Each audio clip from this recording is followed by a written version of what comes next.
As-tu déjà remarqué combien de batailles tu as menées pour des personnes qui ne feraient jamais la même chose pour toi?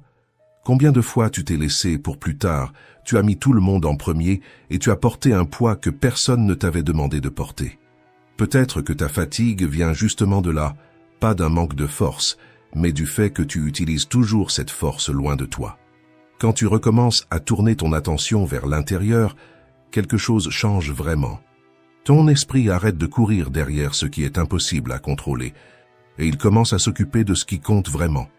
Le stoïcisme rappelle une chose simple, tu n'as pas besoin de gagner toutes les batailles, tu as seulement besoin d'arrêter de te battre dans celles qui n'ont jamais été les tiennes.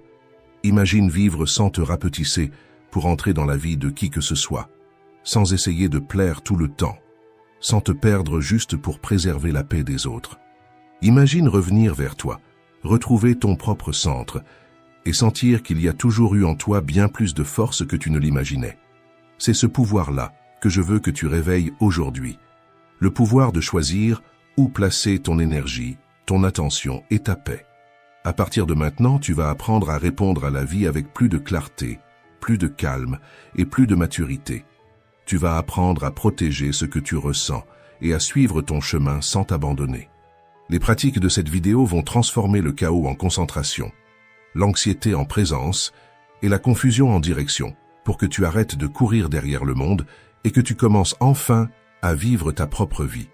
Parce que quand tu choisis de te concentrer sur toi, tout autour de toi change et tu commences enfin à vivre avec vérité et avec force. 1. Aime-toi en premier. Tu as déjà remarqué à quel point l'esprit peut devenir un ennemi quand tu commences à douter de toi.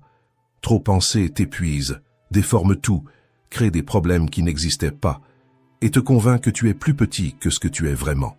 Et le pire, c'est que ce processus est silencieux.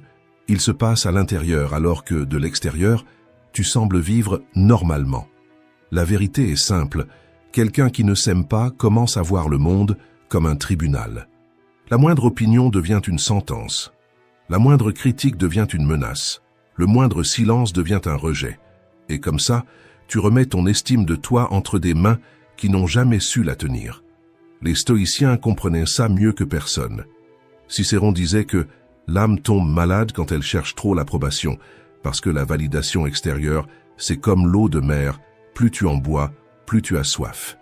C'est pour ça que dépendre des autres pour se sentir assez est un chemin sûr vers l'anxiété, la comparaison et l'épuisement émotionnel. Imagine maintenant une scène. Vivre en cherchant de la confirmation, c'est marcher en portant un miroir lourd sur le dos. Chaque pas sert à vérifier si ton reflet plaît à quelqu'un, si l'angle est bon, si le monde approuve. Et le prix de tout ça est élevé. Tu disparais dans ce reflet et tu oublies le visage qui existe derrière la vitre. Mais il existe un retournement puissant, peut-être un des plus transformateurs de la vie. Tout change quand tu décides d'être ton propre point d'appui. Quand tu te traites avec respect, tu arrêtes d'accepter des miettes. Quand tu t'écoutes, tu arrêtes de chercher du bruit dehors.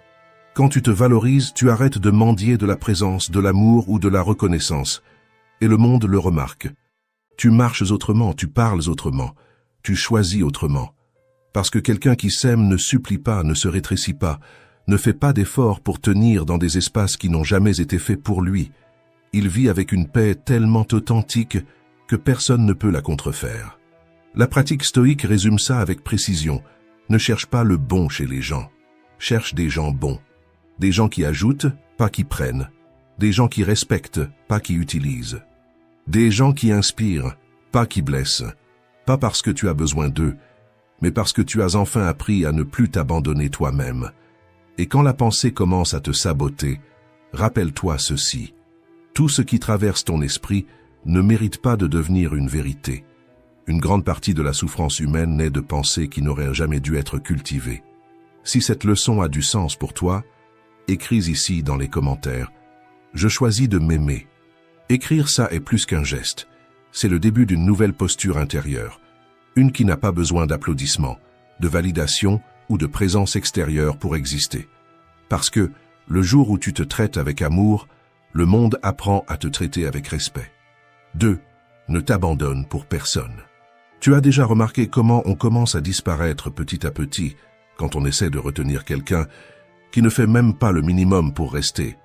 C'est dans ces détails-là qu'on se perd, dans les petits « tout va bien » qui ne vont pas bien du tout, dans les silences qui avalent ta propre voix, dans les concessions qui disent « ce n'est pas grave », alors qu'en réalité ça l'est, et beaucoup. La vérité est simple et douloureuse. Tu peux te perdre toi-même en essayant de ne pas perdre quelqu'un. Et ça arrive toujours de la même façon. Tu acceptes des miettes émotionnelles, tu normalises des manques de respect, tu avales des excuses répétées, tu tolères des comportements qui te blessent. Tout ça par peur de te retrouver seul. Mais la solitude que tu crains n'a rien à voir avec la solitude de vivre avec quelqu'un qui te diminue. Les stoïciens comprenaient ça avec une clarté impressionnante. Pour eux, la tolérance n'est pas une vertu quand elle coûte ta propre dignité. Une tolérance sans limite n'est pas de la bonté. C'est une autodestruction déguisée. Pense à un pont. Il ne s'effondre pas d'un seul coup. Il cède en silence. Il se fissure de l'intérieur, il perd sa structure, jusqu'au jour où il ne peut plus soutenir personne. Et tu es ce pont quand tu portes des poids qui n'auraient jamais dû être les tiens. Montaigne a écrit que personne ne peut être loyal envers le monde entier sans d'abord se trahir lui-même. Et c'est exactement ce qui se passe quand tu te courbes pour entrer dans la vie de quelqu'un. Tu disparais dans le processus. Les relations saines ont un rythme naturel. Tu donnes, l'autre donne. Tu prends soin, l'autre prend soin. Tu soutiens, l'autre soutient. Mais quand il n'y a que toi qui tiens tout, tu cesses d'être une personne. Et tu deviens un support. Et un support n'est pas vu, n'est pas valorisé, n'est pas retenu. Un support est seulement utilisé tant qu'il tient, et jeté quand il casse. La pratique stoïque est simple et profondément libératrice. Les limites n'éloignent pas les gens. Les limites révèlent qui devrait vraiment rester. Parce que quelqu'un qui t'aime n'a pas peur de ta limite, il a peur de te perdre en la franchissant. Quelqu'un qui te veut du bien ne demande pas ta soumission, il demande ta vérité.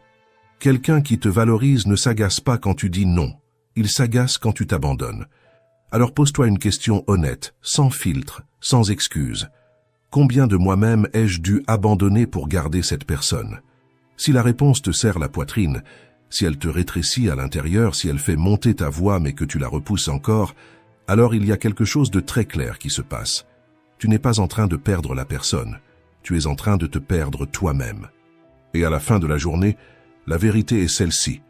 Perdre quelqu'un fait mal, mais perdre sa propre identité détruit. Récupère-toi, reconstruis-toi et remets-toi au centre de ta propre vie. Les limites ne sont pas des murs, ce sont des portes que tu fermes pour protéger la seule chose qui, si elle s'en va, ne revient jamais. Toi. 3. L'art stoïcien de commander tes émotions. Il y a toujours quelqu'un qui teste tes limites. Parfois c'est un mot de travers, un geste impatient, un commentaire inutile. Et, quand tu t'y attends le moins, tu n'es déjà plus en train d'agir comme quelqu'un qui décide, tu fais seulement renvoyer le chaos que tu as reçu. Mais il existe une vérité que les stoïciens répétaient sans se fatiguer. Celui qui t'irrite te contrôle. Non pas parce que l'autre a trop de pouvoir, mais parce que, à cet instant-là, tu lui as donné le tien. Personne n'est vraiment libre, tant que l'humeur des autres dicte encore ce qu'elle ressent à l'intérieur. Blaise Pascal disait qu'un homme fort est celui qui maîtrise ses impulsions avant que ces impulsions ne maîtrisent sa vie. Et c'est exactement ça que nous sommes en train de perdre dans le monde moderne. La capacité de respirer avant de réagir, d'observer avant d'exploser, de choisir avant d'attaquer. Pense à ton esprit comme à un verre d'eau. S'il est calme, n'importe quel mouvement crée des vaguelettes légères qui disparaissent vite. Mais s'il est agité, il suffit d'effleurer avec le doigt pour qu'il déborde. La plupart des gens vivent ainsi, en débordant, à la merci de la moindre provocation, réagissant au monde comme s'ils n'avaient absolument aucun choix. La pratique stoïcienne est justement le renversement opposé. Elle t'enseigne qu'aucune émotion ne doit venir avant la conscience, et que toute réponse née de l'impulsivité revient contre toi avec des intérêts élevés. La colère blesse d'abord celui qui la ressent. La peur paralyse celui qui l'alimente. L'insécurité crée des ennemis imaginaires avant même d'en reconnaître un véritable. Les émotions sont le volant de ta vie. Entre les mains des autres, tu te craches, entre les tiennes, tu conduis. Et c'est pour ça que le contrôle émotionnel n'a rien à voir avec la froideur ou l'indifférence. Il ne s'agit pas d'étouffer les sentiments, mais de les remettre à leur juste place, pour qu'ils ne prennent pas le commandement de ta maison intérieure. Quand quelqu'un te provoque, respire. Quand quelqu'un te presse, observe. Quand quelqu'un essaie de te manipuler, fais silence. Le silence n'est pas une fuite, c'est une stratégie. La pause n'est pas une faiblesse, c'est une maîtrise. Le calme n'est pas une absence d'émotion, c'est le signe que tu es aux commandes. Si tu veux découvrir jusqu'où tu peux aller, observe ta capacité à ne pas réagir dans la chaleur du moment. Plus ta capacité à retenir l'impulsion est grande, plus ton pouvoir de contrôler toute ta vie est grand. Et à partir d'aujourd'hui, garde ceci. C'est toi qui décides qui peut toucher ton centre. Cette phrase est ta limite, ton bouclier, le rappel qu'aucune provocation ne mérite la clé de ta paix. Parce qu'au fond, contrôler tes émotions, ce n'est pas ressentir moins, c'est vivre plus conscient, agir avec intention, et montrer au monde, avec une fermeté calme, que ton esprit a un propriétaire. Et ce propriétaire, c'est toi. 4. Commence à commander ta propre histoire. Tu as déjà remarqué comment la vie change exactement au moment où tu arrêtes de justifier tout ce qui se passe dehors et que tu commences à regarder ce qui se passe ici, dedans. Il naît une force à cet instant, une force qui ne crie pas, mais transforme.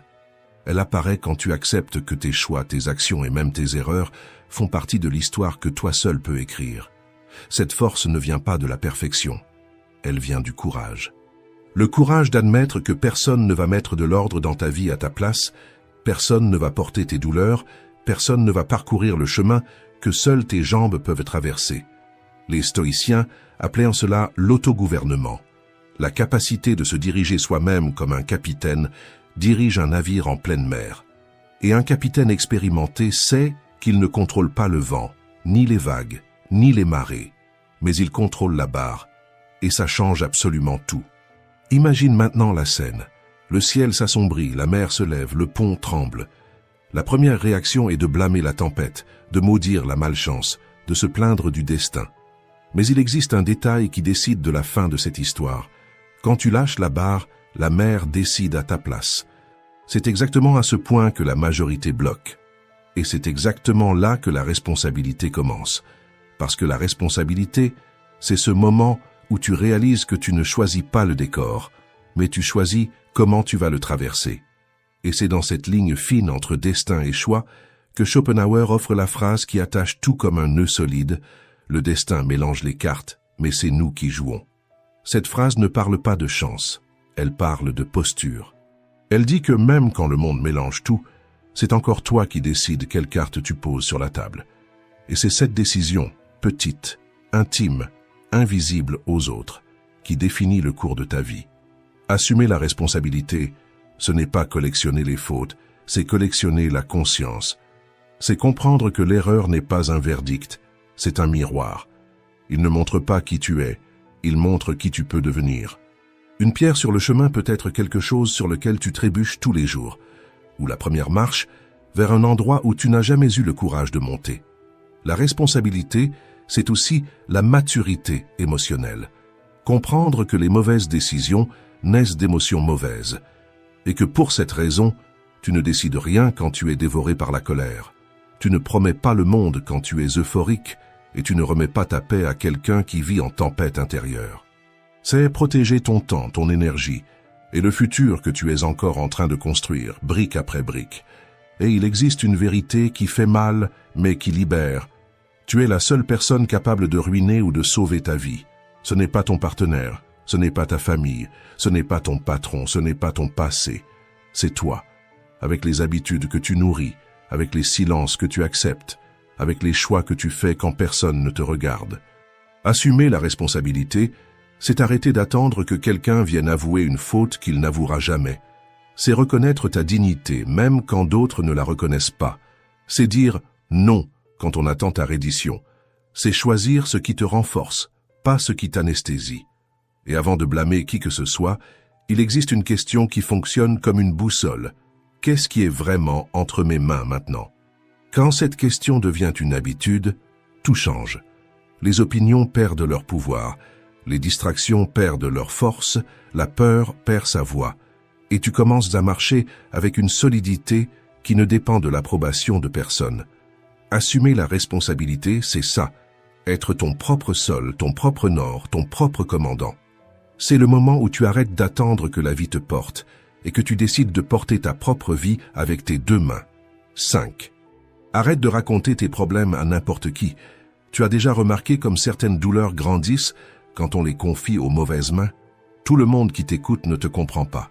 Et tout le monde qui semble s'intéresser à toi ne s'y intéresse pas vraiment. C'est une des vérités les plus dures de la vie adulte et l'une de celles qui te sauve le plus d'énergie quand enfin tu la comprends. Le monde est rempli de curieux déguisés en conseillers, d'indifférents déguisés en amis, et de gens qui ne s'approchent que pour mesurer ta faiblesse. Ouvrir ton âme à n'importe qui, c'est comme laisser la porte ouverte en pleine tempête. Tu ne contrôles pas ce qui peut entrer, et encore moins ce qui peut être emporté. Les stoïciens savaient ça. Épictète disait que la parole est du vent, mais la vulnérabilité est une racine, parce que tout ce que tu livres de ton intérieur cesse d'être seulement à toi. Et quand tu partages tes blessures avec quelqu'un qui n'a pas la maturité de s'en occuper, tu t'affaiblis au mauvais endroit, au mauvais moment pour la mauvaise personne. Réfléchis à cela avec clarté. Il existe un cercle petit, très petit, de personnes qui veulent vraiment ton bien. Ce sont celles qui t'offrent un silence qui réconforte, et non un jugement déguisé en conseil. Ce sont celles qui portent ta douleur avec respect, sans la transformer en opinion, en potin ou en munition. Ton cœur est comme une flamme. Dans les bonnes mains, il éclaire. Dans les mauvaises, il s'éteint. L'attitude stoïcienne commence ici. Choisis avec qui tu partages le poids de ton esprit. Toute oreille ne mérite pas ta confidence. Toute présence ne mérite pas ton soulagement. Toute compagnie ne mérite pas l'accès au territoire sacré de ton intimité. Certaines personnes ne veulent pas te comprendre. Elles veulent t'analyser. Certaines ne veulent pas te soutenir, elles veulent te mesurer. Certaines ne veulent pas t'écouter. Elles veulent stocker ta douleur pour l'utiliser quand ça les arrange. Alors, avant d'ouvrir ton cœur, pose-toi la question qui économise des années de souffrance. Cette personne veut-elle vraiment m'écouter ou seulement m'examiner? Ta paix vaut plus que la curiosité des autres. Ton esprit vaut plus que les ragots d'autrui, et ta douleur vaut plus que l'opinion de quelqu'un qui ne prend même pas soin de sa propre vie. À partir de maintenant, agis comme le gardien de ta paix. Tu ne dois d'explication à personne, tu ne dois d'accès à personne, et tu n'as pas besoin de transformer ta vulnérabilité en spectacle pour plaire à qui que ce soit. Tu te renforces quand tu sélectionnes, tu grandis quand tu observes, et tu te libères quand tu comprends que ton intimité n'est pas un divertissement, c'est un territoire sacré. 6. Ta bonté n'est pas une permission pour que quiconque te fasse du mal. Tu as déjà remarqué comme certaines personnes n'apparaissent que lorsqu'elles ont besoin de quelque chose, mais disparaissent quand c'est toi qui es épuisé.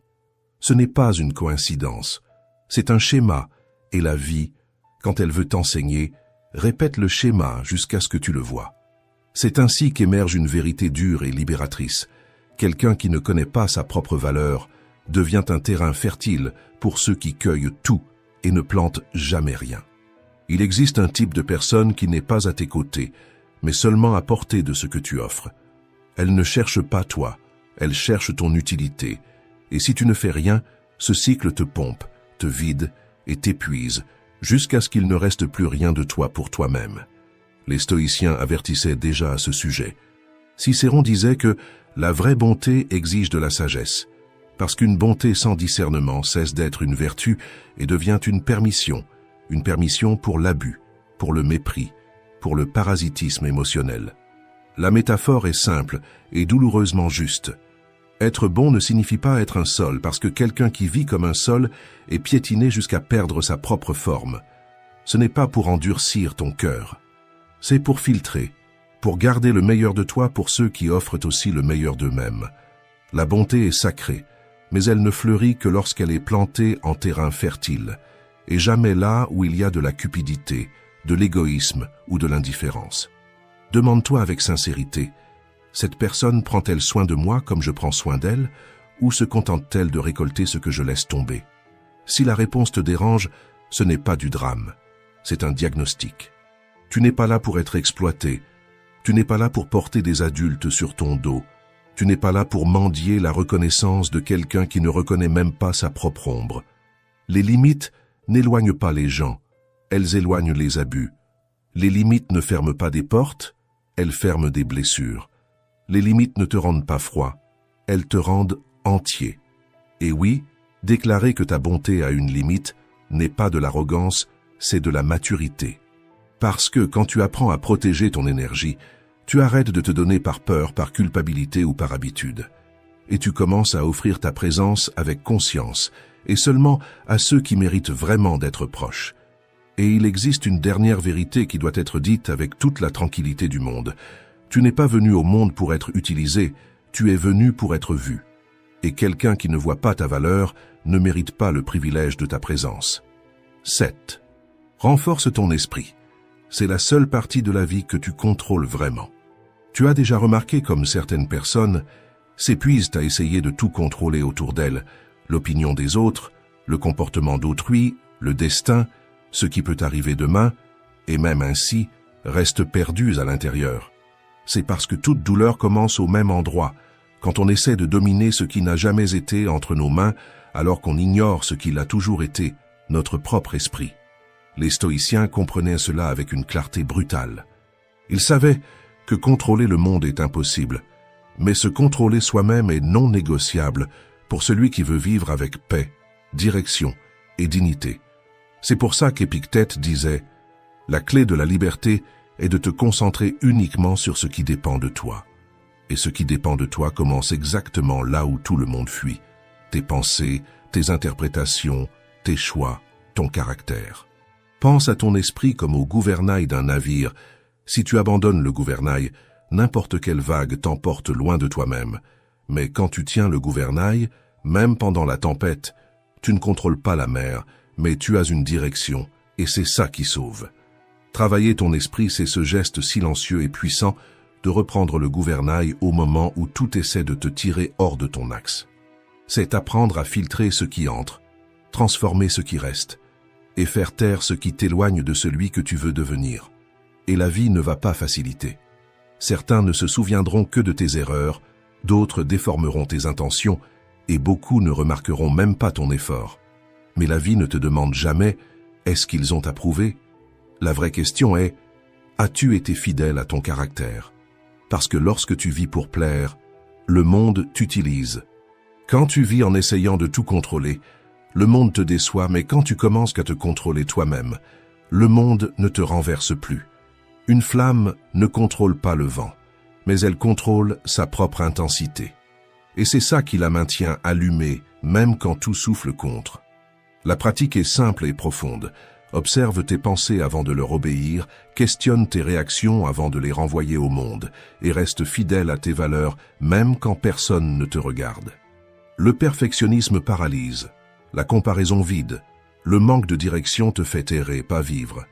Mais quand tu travailles ton propre esprit, tu récupères 3 forces que personne ne peut te voler. La clarté, la présence et la fermeté. Tu cesses d'être quelqu'un qui réagit au monde, et tu deviens quelqu'un qui construit son propre monde de l'intérieur.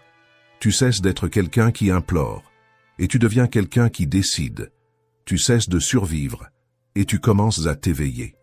Parce qu'au fond, il existe une différence immense entre vivre perdu et vivre conscient du gouvernail qui est déjà entre tes mains. 8.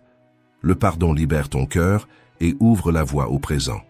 Tu as déjà remarqué comme le ressentiment prend de la place en toi, même quand le monde dehors continue d'avancer. Garder des rancœurs, c'est comme porter un sac à dos rempli de pierres pendant des kilomètres. Au début, ça semble supportable, mais avec le temps, chaque pas devient plus lourd, plus lent, plus douloureux. Les stoïciens comprenaient profondément cela. Pour eux, la souffrance ne naissait pas de l'événement en lui-même, mais du lien émotionnel que nous créons avec lui.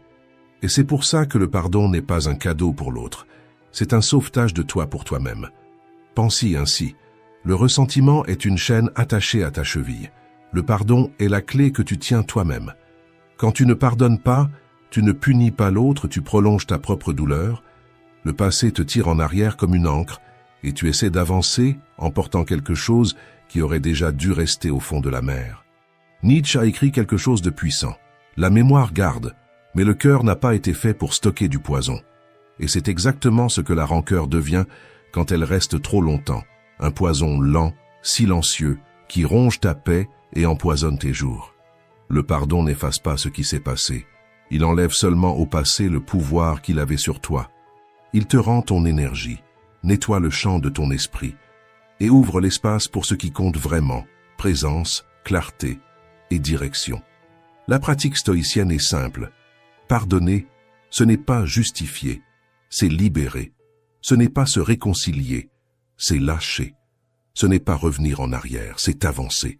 Demande-toi, qu'est-ce que je porte encore en moi et qui ne mérite plus de vivre en moi? Et quand cette pensée vient, rappelle-toi, ce n'est pas de la faiblesse de lâcher ce qui t'a blessé, c'est de la maturité émotionnelle. Celui qui porte tout souffre davantage, celui qui libère respire. Si cette vidéo te parle maintenant, écris dans les commentaires « Je choisis d'être léger ». Cette phrase est un engagement silencieux avec ta paix. C'est toi en train de dire à toi-même que ton histoire ne sera pas menée par des douleurs anciennes. Le pardon est la porte.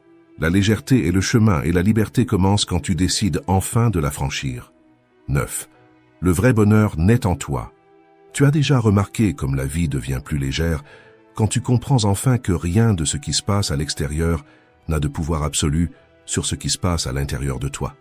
La liberté que tant de gens poursuivent ne se trouve pas dans les gains matériels, ni dans les compliments, ni dans des circonstances parfaites. Elle naît de la vertu, de la clarté et de la manière dont tu choisis d'interpréter le monde. Les stoïciens répétèrent toujours quelque chose qui paraît simple, mais qui change absolument tout. Il n'y a pas de bonheur possible tant que tu es esclave de ce que tu ne contrôles pas. Tu ne peux pas avoir un cœur léger tant que ton esprit est plongé dans un puits d'anxiété, de peur et de frustration. Et presque toujours, ce puits est creusé par des attentes irréelles, des comparaisons silencieuses et des tentatives désespérées de dominer ce qui n'a jamais été ta responsabilité. Pour développer une force morale invincible, tu dois traverser et non éviter les circonstances qui sont au-delà de ton contrôle. Seule une personne qui apprend à garder ferme ce qui est à elle devient forte, même quand le monde se déplace d'une manière qu'elle n'a pas choisie. Pense-y ainsi, ton esprit est comme une maison. Tu ne décides pas quand il pleut ou quand il vente dehors, mais tu décides qui entre, ce qui reste et ce qui doit être retiré pour que l'environnement reste vivable. Le vrai bonheur naît de cette porte intérieure que toi seul contrôles. Et ici, Marc Aurèle nous offre une des idées les plus puissantes de la philosophie antique. La vie est opinion. Pas opinion au sens superficiel, mais au sens profond. Ce que tu penses du monde façonne le monde dans lequel tu vis. Ton jugement crée ton expérience. Ton interprétation crée ta réalité émotionnelle. Ta vision intérieure définit la qualité de ta journée. C'est pour cela que ton bonheur dépend de 3 forces qui sont entièrement entre tes mains et entre celles de personne d'autre. Ta volonté, qui décide ce que tu choisis de nourrir. Tes jugements, qui interprètent ce qui se passe autour de toi, et l'usage conscient que tu fais de ces jugements, qui détermine comment tu agis face à la vie. Quand tu gouvernes ces 3 forces, la vie cesse d'être un champ de bataille et devient un chemin que tu peux parcourir avec sérénité, présence et fermeté. Le vrai bonheur ne se trouve pas dans 2 mains, ni dans la reconnaissance, ni dans l'absence de problème. Il se trouve dans la manière dont tu réponds au moment présent, dans la manière dont tu choisis de penser, de choisir, de ressentir et d'agir.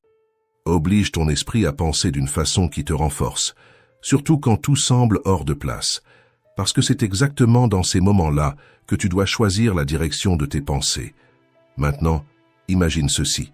Si aujourd'hui ton esprit ne produisait que des idées qui te relèvent, qui te poussent en avant, qui te font agir, à quoi ressemblerait ta journée? Comment affronterais-tu chaque problème? Quelle décision aurais-tu enfin le courage de prendre? Grave ceci en toi. Le pouvoir n'est pas dans le monde, il est dans ce que tu permets d'habiter dans ta tête.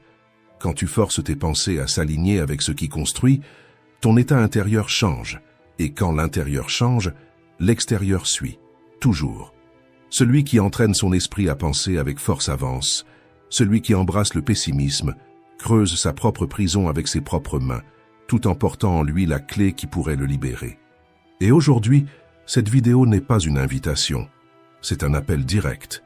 Guide ton esprit avant qu'il ne prenne le contrôle et ne t'entraîne vers le bas. Tu vas comprendre comment discipliner tes pensées change ton humeur, définit ton courage, aiguise tes décisions et ouvre des chemins qui semblaient autrefois impossibles même à imaginer. Maintenant, transforme l'intention en action. Arrête de seulement penser et prouve-toi que tu es aux commandes. Écris ici en bas. Aujourd'hui, je choisis de penser autrement. Je suis stoïque. Ce geste simple est ta première victoire du jour, le premier acte réel de discipline mentale. Respire profondément, redresse ta posture, ferme ton expression et allons vers notre première leçon. 1. Ton esprit crée le monde devant toi. Tout ce qui se passe dehors commence dedans. La manière dont tu penses est le fondement invisible de ta réalité. Si tu te réveilles chaque jour avec l'esprit plongé dans le doute, la peur et les plaintes, le monde te semblera lourd, injuste et épuisant. Mais si tu te réveilles décidé à te concentrer sur ce que tu peux construire, le même monde, le même décor, devient un terrain fertile, rempli de possibilités. La différence n'est pas dans les circonstances, elle est dans la lentille avec laquelle tu les regardes. L'esprit est comme un miroir. S'il est embué par des pensées négatives, tout ce qu'il reflète paraît laid, déformé et sans éclat. Mais quand tu apprends à nettoyer ce miroir, quand tu changes ton focus, ton ton intérieur, ton dialogue avec toi-même, toute ta vie commence à changer aussi. Et ce changement n'est pas seulement émotionnel, il est structurel. Ton cerveau, tes habitudes et tes émotions commencent à s'aligner avec ce que tu penses fréquemment. La pensée est le point de départ de tout. Elle détermine tes décisions, façonne tes comportements et attire le type d'énergie que tu entretiens. Pense-y, 2 hommes peuvent marcher sur la même route. L'un voit poussière, fatigue et obstacles. L'autre voit parcours, sens et apprentissage. Rien n'a changé dehors, mais tout a changé dedans. C'est ça, la véritable force de la pensée positive. Ce n'est pas faire semblant que tout va bien, c'est choisir la posture que tu vas garder. Ce n'est pas nier la douleur, c'est décider ce que tu vas en faire. Ralph Waldo Emerson disait « L'homme est ce qu'il pense toute la journée ». Cette phrase est une loi.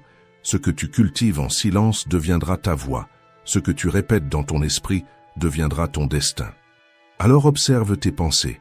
Quand tu te réveilles, quand tu travailles, quand tu rentres chez toi, ce qui traverse ton esprit te renforce ou te paralyse. Tu commandes ton esprit ou tu ne fais que réagir à lui. La différence entre celui qui progresse et celui qui reste figé est dans cet instant précis, dans le moment où tu décides d'arrêter d'obéir aux pensées et de commencer à les diriger. L'esprit est comme un miroir d'eau. S'il reflète la peur, tu verras de la confusion. S'il reflète la confiance, tu verras de la clarté. Penser positif n'est pas de la naïveté, c'est de la maîtrise de soi. C'est se dire « je choisis de rester calme, même dans le chaos ». Et quand ce choix devient une habitude, la vie cesse d'être quelque chose qui t'arrive et devient quelque chose que tu construis. Numéro 2. Arrête d'être ton propre ennemi. La manière dont tu parles aux autres est importante, mais la manière dont tu te parles à toi-même est décisive. Parce que le dialogue intérieur est le système d'exploitation de l'esprit. S'il est corrompu, tout ce que tu fais sera affecté. Combien de fois t'es-tu surpris à dire « je n'y arrive pas ». Ce n'est pas pour moi. Je me trompe toujours. Ces phrases semblent inoffensives, mais elles fonctionnent comme des ordres mentaux. Le cerveau ne discute pas avec toi. Il obéit. Si tu te dis que tu es incapable, il agira comme si tu l'étais. La vérité, c'est que personne n'échoue par manque de potentiel, mais par excès d'autocritique. Tu te convaincs que tu n'es pas prêt, et cette croyance devient réalité. C'est pour cela que la première réforme que tu dois faire n'est ni dans ton corps, ni dans ta routine, mais dans la langue avec laquelle tu te traites. Pense à l'esprit comme à une maison. Les mots que tu utilises sont les meubles. Si tu remplis cet espace de phrases de culpabilité, de doute et de peur, il est impossible d'y vivre en paix. Mais quand tu commences à remplacer le « je ne peux pas » par « je suis en train d'apprendre » et le « je suis un échec » par « je suis en construction », quelque chose change profondément. Tu cesses d'être l'ennemi et deviens ton propre allié. Sénèque disait « Aucun vent n'est favorable pour celui qui ne sait pas où il va. » Et ta langue est le gouvernail qui dirige ce vent. Celui qui se frappe avec des mots vit à la dérive. Mais celui qui parle avec clarté, fermeté et intention commence à commander son propre destin. Alors observe ce que tu te dis chaque jour. L'esprit croit en la répétition, pas en les intentions. Répète le courage, et il apprendra le courage. répète le doute et il apprendra la peur. Corriger tes dialogues, c'est changer le ton de ta conscience. C'est choisir des mots qui construisent et non qui sabotent. C'est comprendre que chaque phrase dite à toi-même est une graine et que le jardin de l'esprit fleurit ou pourrit selon ce que tu plantes. À partir d'aujourd'hui, chaque fois que tu t'entends dire quelque chose de négatif, arrête-toi, respire et reformule. Transforme le « je ne peux pas » en « je ne peux pas encore ». Remplace le « je n'y arrive jamais » par « je suis en train d'essayer encore une fois ». Ces petits changements sont des actes de pouvoir. Bien parler au monde commence par bien te parler quand personne ne te voit. Et quand cette voix intérieure devient ton allié, penser positif n'est plus un effort, c'est une conséquence. 3. Arrête de reculer, commence à t'imposer. La façon dont tu te montres au monde ne parle pas d'apparence, mais d'énergie. C'est le reflet direct de ce que tu penses et ressens quand personne ne te regarde. Si, à l'intérieur, il y a du focus, de la confiance et du sens, cela transparaît, même en silence. Mais s'il y a du doute, de la négativité et de la confusion, le monde le perçoit avant même que tu dises un mot. Être positif ne signifie pas ignorer les problèmes ou faire semblant que tout va bien. Cela signifie choisir de regarder vers l'avant, même quand le chemin paraît rempli de pierres.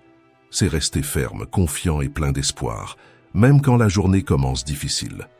C'est savoir que, même si quelque chose ne se passe pas comme tu voulais, il y a une raison, une leçon, une opportunité cachée. Cet état d'esprit change ton comportement, parce que quelqu'un qui croit en lui agit différemment, parle avec plus de clarté, se positionne avec plus de fermeté et inspire davantage de confiance. Et c'est ainsi que l'esprit transforme la réalité, pas avec de la magie, mais avec de l'attitude. Pense-y, les gens ne croient pas en celui qui dit, ils croient en celui qui transmet de la conviction. Et cette conviction ne naît pas des mots, elle naît de la cohérence entre ce que tu penses et ce que tu fais. Le philosophe William James a écrit « L'action semble suivre le sentiment, mais en réalité action et sentiment avancent ensemble. En agissant comme si nous avions la foi viendra. » Cette phrase est une carte. Elle montre que le secret n'est pas d'attendre de sentir de la confiance, mais d'agir comme quelqu'un de confiant jusqu'à ce que cela devienne naturel. Te montrer comme quelqu'un de compétent, de positif et de concentré n'est pas de l'arrogance. C'est de la cohérence avec ce que tu es en train de construire. C'est vivre comme si la victoire dépendait de toi. Parce que, en grande partie, elle dépend vraiment de toi. L'énergie que tu émets est une invitation silencieuse. Elle dit au monde qui tu es et ce que tu mérites. Alors, la prochaine fois que tu quittes la maison, que tu entres dans une réunion ou que tu regardes ton reflet dans le miroir, demande-toi, qu'est-ce que ma présence communique? Du doute ou de la direction? De la fatigue ou du sens? La réponse à cette question ne se trouve pas dans les vêtements que tu portes, mais dans l'esprit que tu transportes. Et quand ton état d'esprit change, ta posture change. Et quand ta posture change, le monde change avec toi. 4. Ne permets pas que le monde te rétrécisse. La phase de la vie dans laquelle tu te trouves ne définit pas qui tu es. Elle montre seulement où tu as commencé. Il y a des gens qui regardent leur propre moment et ressentent de la honte, de la peur ou de l'impuissance, comme si le présent était un verdict. Mais le présent n'est qu'un chapitre, pas le livre entier. La page d'aujourd'hui peut être difficile, mais l'histoire est encore en train d'être écrite, et l'auteur, c'est toi. Et si, en ce moment, tu sens que tu es loin de là où tu voulais être, comprends ceci. La distance n'est pas une défaite, c'est une direction. Elle mesure ce qu'il reste à grandir, pas ce que tu as échoué. Ce qui te sépare de la vie que tu veux n'est pas le temps, c'est l'état d'esprit. Si tu commences la journée en pensant avec foi, avec focus et avec détermination, quelque chose en toi s'aligne. Pense à cette femme qui vit seule, entourée de factures, de peurs et de doutes, et qui, même ainsi, décide de faire ce qu'elle peut. Elle range la maison, nettoie le sol, prépare un café et écrit sur un papier un jour après l'autre. À cet instant, elle n'a pas encore changé le monde, mais elle a changé le climat en elle, et c'est le début de toute transformation. La réalité n'est pas une ennemie, c'est le décor où tu entraînes ta foi. Tu n'es peut-être pas encore arrivé, mais tu as déjà commencé à marcher dans la bonne direction. Et le destin, inévitablement, répond à celui qui avance avec conviction. Le premier pas pour changer le monde autour de toi, c'est de changer le ton de ton esprit. Observe ce que tu te dis à toi-même. Est-ce que tu t'encourages ou est-ce que tu te critiques? Te concentres-tu sur ce que tu as ou sur ce qui manque? T'autorises-tu à rêver ou te sabotes-tu avant même d'essayer? Le dialogue intérieur est le fondement invisible de la confiance en soi. Et tout changement véritable commence en lui. Tu es le directeur de ton esprit, pas un figurant de tes propres pensées. Si tu ne diriges pas ta narration intérieure, quelqu'un ou quelque chose le fera à ta place. Ne permets pas que des idées anciennes, des peurs répétées ou des croyances limitantes prennent le contrôle de ton histoire. Tu choisis ce que tu cultives, et ce que tu cultives chaque jour devient le terrain de ta réalité. Épictète disait « Ce n'est pas ce qui t'arrive, mais la façon dont tu réagis à ce qui t'arrive qui importe. » Et c'est exactement cela. La victoire ne naît pas de l'environnement, elle naît de l'attitude. La pensée positive n'est pas une réaction automatique, c'est une pratique consciente.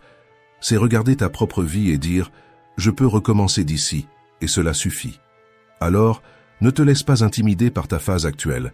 Elle n'est pas un obstacle, elle est un entraînement. Et celui qui apprend à garder la foi au milieu des difficultés conquiert une force qu'aucune victoire facile ne peut offrir. Ce qui aujourd'hui te pèse sera demain ta structure. Et ce qui aujourd'hui te teste sera demain ce qui te soutiendra. 5. Entraîne ton esprit jusqu'à ce que l'insécurité n'ait plus de place. La confiance ne naît pas du hasard, elle naît de l'entraînement. Elle est comme un muscle, plus tu l'exerces, plus elle devient forte. Et cet entraînement commence tous les jours, à l'instant même où tu te réveilles. La première voix que tu entends le matin est celle qui décide si ta journée sera menée par la foi ou par la peur. Et cette voix, c'est la tienne. Elle peut être la voix de la précipitation, du doute, ou elle peut être la voix du calme, celle qui te rappelle ce qui compte vraiment. C'est pour cela que, dès que tu ouvres les yeux, avant même de regarder ton téléphone ou de penser aux obligations, dis à voix haute 3 choses pour lesquelles tu es reconnaissant. Ça peut être quelque chose de simple, le lit dans lequel tu dors, l'air que tu respires, le toit au-dessus de ta tête. La gratitude est l'exercice le plus silencieux et le plus puissant de la confiance en soi, parce qu'elle change le point de focus de l'esprit. Elle t'apprend à regarder ce que tu as, pas ce qui manque. Et quand tu changes le focus, tu changes la fréquence de tes pensées et l'énergie avec laquelle tu vis. La plainte te retient dans ce qui manque. La gratitude te connecte à ce qui grandit. C'est comme changer la station de ta radio mentale. Plus tu t'accordes sur ce qui est bon, plus la clarté et le courage deviennent ton état naturel. Et plus tu restes dans cet état, plus tu gagnes de la clarté pour agir, de la légèreté pour affronter la journée et de la confiance pour décider. Pense à quelqu'un qui a perdu une opportunité et passe des jours à se punir, à dire « je ne fais jamais rien correctement ». Et pense à un autre qui vit la même perte, mais choisit de penser « maintenant je sais ce qu'il ne faut pas faire la prochaine fois ». L'erreur est la même, mais l'un la transforme en fardeau, l'autre en outil. C'est ainsi qu'un esprit entraîné crée de la force à partir de la chute, non pas en niant la douleur, mais en tirant de la sagesse. Robin Sharma a écrit « Tu ne changeras jamais ta vie tant que tu ne changes pas quelque chose que tu fais tous les jours. » Le secret du succès se trouve dans ta routine quotidienne. C'est l'essence même de l'entraînement de l'esprit. Quand tu commences la journée avec de la gratitude, tu donnes au cerveau un ordre « je suis aux commandes ». Et à partir de là, tout répond différemment. Les décisions deviennent plus fermes, les mots plus conscients, et ton corps commence à obéir à ton esprit, pas à la peur. La confiance en soi ne vient pas d'ignorer les difficultés, mais de croire que tu as les ressources pour les traverser. Elle naît de l'habitude de diriger ta propre attention, de choisir ce que tu penses et ce que tu nourris en toi. La confiance n'est pas un cadeau de la vie, c'est un vote que tu renouvelles chaque matin, même quand le monde semble douter de toi. C'est l'engagement silencieux de te dire « je peux gérer ça ». Et gérer est le verbe de la confiance en soi. C'est pour cela pratique ce petit rituel chaque matin. 3 raisons de gratitude tous les jours. Avec le temps, tu vas t'en rendre compte. Plus tu reconnais ce que tu as, plus tu te sens capable de conquérir ce qui manque. L'esprit commence à te servir, pas à te saboter. Ce qui était doute devient décision, ce qui était peur devient mouvement. Cette pratique simple reprogramme ton cerveau. Tu apprends à voir l'abondance là où avant, tu ne voyais que du manque. Et quand l'esprit apprend à commencer la journée avec gratitude, tout ton corps commence à agir avec confiance, parce que l'esprit qui a confiance n'attend pas le bon moment, il crée le bon moment. Notre 6e leçon est « Intègre tes objectifs à ta façon de vivre ». Plus un objectif semble lointain, plus il est difficile de le rendre réel. Et la raison n'est pas un manque de capacité, c'est un manque d'appartenance. Le cerveau humain ne se mobilise vraiment que pour ce qu'il reconnaît comme faisant partie de sa propre identité. Une recherche de l'université de Princeton a montré que plus de 90% des gens ont du mal à économiser de l'argent. Non pas parce qu'ils ne savent pas comment faire, mais parce qu'ils n'arrivent pas à se voir dans l'avenir. Ils regardent le mois de demain comme s'il s'agissait de quelqu'un d'autre. Et le cerveau ne lutte pas pour quelqu'un qu'il ne reconnaît pas comme faisant partie de lui.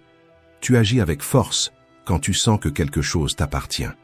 C'est pour cela que les rêves lointains meurent et que les objectifs intégrés fleurissent.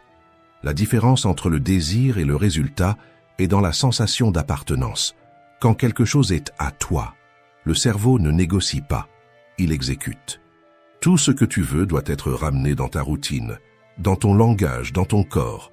Quand tu dis « mon objectif », il est encore loin, mais quand tu dis « cela fait partie de ma vie », le cerveau comprend que c'est maintenant et il commence à aligner le présent avec cette idée.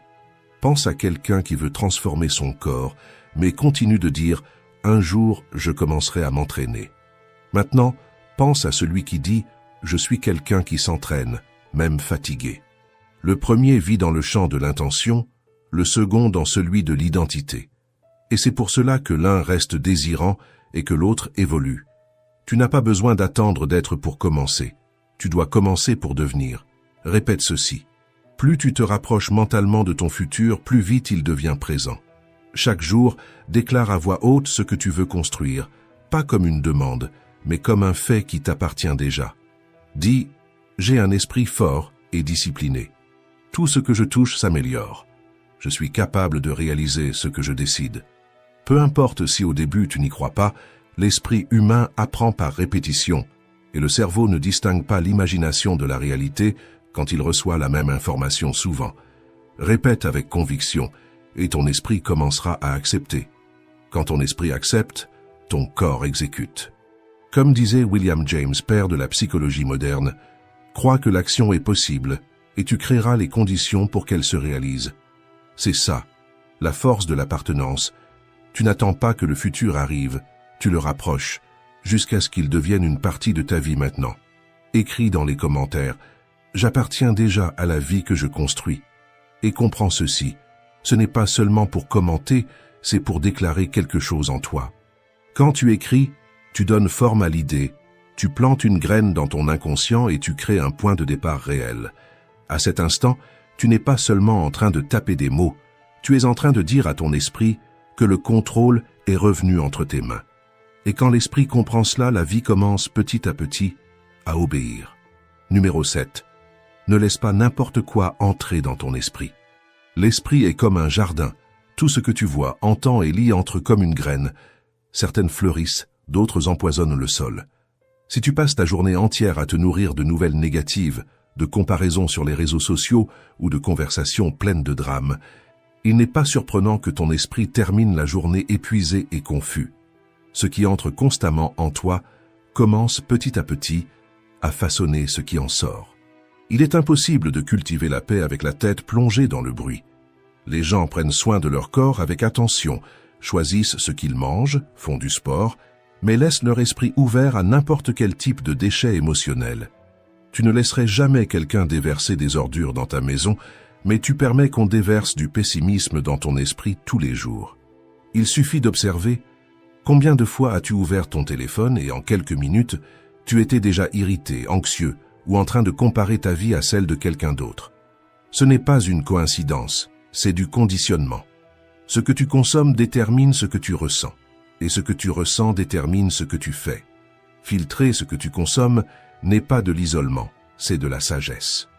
C'est comprendre que tout ce qui entre par les yeux et les oreilles devient une pensée, et que la pensée devient un comportement. Quand tu t'entoures de personnes et de contenus qui élèvent, tu commences à penser mieux, agir mieux et décider mieux. Mais quand tu vis au milieu des plaintes et du drame, tu commences à confondre agitation avec intensité et bruit avec vie. C'est pour cela, choisis bien les voix que tu écoutes, les contenus que tu suis, les conversations que tu nourris. Comme l'a dit Eckhart Tolle, la pollution n'est pas seulement dans les rues, elle est aussi dans l'esprit humain. Et il avait raison. L'excès d'information, de drame et de comparaison est une forme de pollution mentale, et si tu ne crées pas de filtre, tu finis par respirer ça tous les jours. Éteindre ce qui te contamine n'est pas de la faiblesse, c'est de l'hygiène mentale. Éviter certaines personnes ou certains sujets n'est pas de l'arrogance, c'est du soin de soi. Tu n'as pas besoin de prouver que tu es assez fort pour tout entendre, seulement assez sage pour ne pas laisser tout entrer. Prends soin de ton esprit comme tu prendrais soin d'un jardin. Arrache les mauvaises herbes du pessimisme, arrose les bonnes graines de la clarté et laisse le silence devenir ton engrais. Parce qu'au fond, ce qui pousse en toi est exactement ce que tu choisis de laisser entrer. Et ce que tu laisses entrer aujourd'hui sera ce qui commandera ton esprit demain. Numéro 8. Laisse enfin ta grandeur apparaître. Tu es né avec 2 pouvoirs immenses, mais la plupart des gens passent leur vie sans s'en rendre compte. L'imagination et la créativité. Ces forces ne sont pas des dons réservés aux artistes, aux écrivains ou aux génies. Ce sont des outils naturels de l'être humain, des graines que tout le monde porte, mais que peu arrosent. La créativité est la capacité de voir une porte là où il n'y avait qu'un mur. C'est le pouvoir de transformer ce qui semble impossible en quelque chose de faisable, et ce qui semble confus en clarté. Chaque fois que tu trouves une sortie au milieu du chaos, tu es en train de créer. Chaque fois que tu résous un problème avec peu de ressources, tu innoves. Tu es créatif chaque fois que tu refuses d'accepter qu'il n'y a pas de sortie. Pense à quelqu'un qui a perdu son emploi et qui, au lieu de se laisser abattre, commence à vendre quelque chose de simple, à apprendre une nouvelle compétence, ou à créer une alternative que personne n'avait encore tentée. Cette personne ne s'en rend peut-être pas compte, mais à ce moment-là, elle utilise le même pouvoir qui construit des entreprises, des livres et des inventions. La capacité d'imaginer un chemin quand tout le monde ne voit qu'une impasse. L'esprit créatif n'est pas un luxe, c'est un outil de survie. Le problème, c'est qu'avec le temps, l'esprit se fait dompter par la peur de se tromper. Tu commences à penser dans des boîtes que tu n'as même pas créées. Tu apprends à répéter des formules, à douter de ton intuition, et tu oublies que l'imagination est l'outil le plus puissant qui existe pour changer le cours de ta propre vie. Albert Einstein disait « L'imagination est plus importante que la connaissance. Parce que la connaissance montre ce qui existe déjà, mais l'imagination crée ce qui n'existe pas encore. Elle est le pont entre ce que tu as et ce que tu veux construire. Un esprit créatif ne se limite pas aux circonstances, il les redessine. Et plus tu l'exerces, plus tu deviens libre. Parce que tu découvres que la réalité n'est pas un mur fixe. C'est un terrain ouvert qui attend une nouvelle manière d'être vu. Un esprit fort crée des chemins là où les autres ne voient que des murs. Et c'est ce pouvoir-là que tu dois te rappeler que tu possèdes, le pouvoir de transformer la pensée en direction et la direction en résultat. Toute grande transformation commence quand quelqu'un ose imaginer quelque chose de différent et décide d'agir, même sans savoir exactement comment. Alors, n'attends pas l'inspiration, crée le mouvement. Chaque fois que tu imagines une solution, une idée, une nouvelle manière d'agir, agis. L'action est le pinceau qui transforme l'imagination en réalité. C'est le moment où l'esprit arrête de seulement rêver et commence à construire. Et quand tu commences à agir à partir de ton propre esprit, la vie cesse d'être une répétition et devient une création continue. Parce que l'esprit qui crée ne dépend pas des circonstances, il les transcende. Et celui qui apprend à utiliser ce pouvoir ne se sent plus jamais limité, parce qu'il comprend qu'à l'intérieur de lui, il existe toujours un chemin de plus. Numéro 9. Aujourd'hui, prends la décision de croire en toi. Tout change quand tu décides de croire en toi, pas après que les choses commencent à fonctionner, mais avant. Le véritable tournant commence quand, même sans preuve, tu choisis d'agir comme quelqu'un de capable. Parce que croire, ce n'est pas attendre la confirmation du monde, c'est construire cette confirmation en toi, brique après brique, action après action. Un esprit victorieux ne naît pas du hasard, il naît de la pratique. Jour après jour, tu renforces ce muscle invisible qui te soutient quand plus personne ne croit en toi. La chance n'apparaît pas, elle se crée, pas à pas, entre les mains de ceux qui ne renoncent pas. La vie n'a jamais été une ligne droite, nous traversons tous des périodes sombres. J'ai vécu les miennes, il y a eu un temps où je n'avais pas d'argent, pas de direction. Je dormais dans un petit appartement vide. Mais en moi, il y avait une étincelle, une toute petite espérance, et cela a suffi pour commencer. C'est là que j'ai compris quelque chose qui change tout, le pouvoir du dialogue intérieur. Ce que tu te dis quand personne ne t'entend est ce qui détermine la direction de ta vie.